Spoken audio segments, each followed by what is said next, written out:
Y de pronto llegas a una edad en la que solo quieres tres cosas: paz mental, lealtad y que no te hagan perder el tiempo.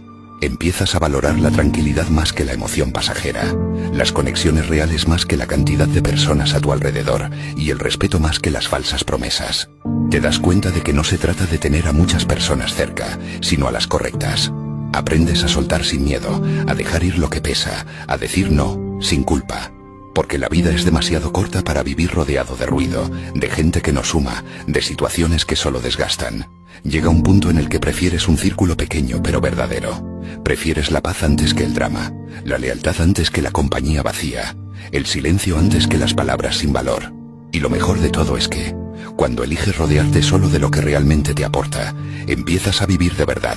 Aprendes a disfrutar tu propia compañía, a encontrar felicidad en las pequeñas cosas y a no depender de nadie para sentirte completo. Te das cuenta